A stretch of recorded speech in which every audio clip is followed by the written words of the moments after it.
Oh, nice, dude. Andy Black left me a YouTube comment. Heck yeah.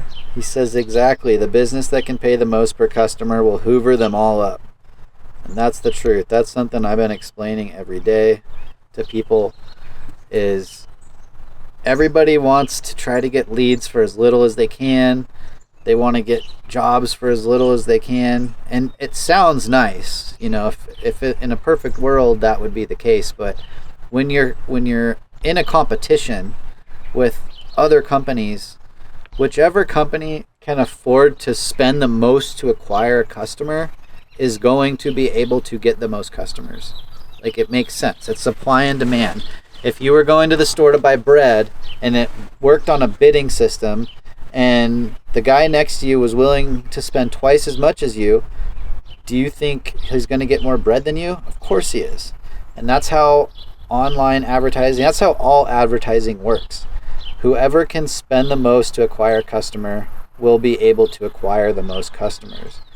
And there's like some complex math that goes into it, but there's basically a curve, and every company has like a point of maximum profitability where they spend more and more, they get more and more customers, but then it gets to the point where they're getting so many customers that it breaks their operations and they start losing money at the back end or whatever. But most of you guys and girls watching my channel are nowhere even close to that. Like, you're at the bottom of the curve where you are maybe spending a few hundred a month on advertising and you're not getting any results and you swear that it doesn't work.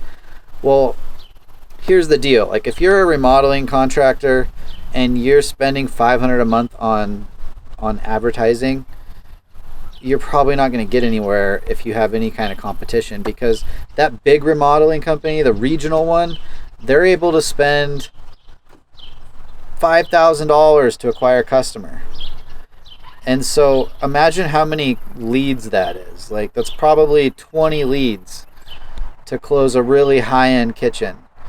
And they might spend $5,000 to acquire that high-end kitchen, but that high-end kitchen job pays $250,000, and their profit on that is probably like $30,000 or $40,000. So they can do that all day long, and you can too if you have the balls to put down the money, but you don't because you haven't gone through that cycle and you don't believe that it will work for you. So it's a really tricky place to be when you're getting started with advertising and you haven't experienced it enough to have a bunch of average numbers to go by. Like, if you don't know how much on average it costs you to acquire a customer, then it's like peering into the dark unknown. You don't know. But I just keep warning people, because if you only spend a few $100, you're not even spending enough to try. Like, you're not even in entering the game. And then a lot of people leave and they say, oh, it doesn't work, and they never try it again. And they're missing out on the opportunity because, look, nobody would be paying for advertising if it didn't work. It works. It's just a matter of, can you afford to compete in your area? Mic drop.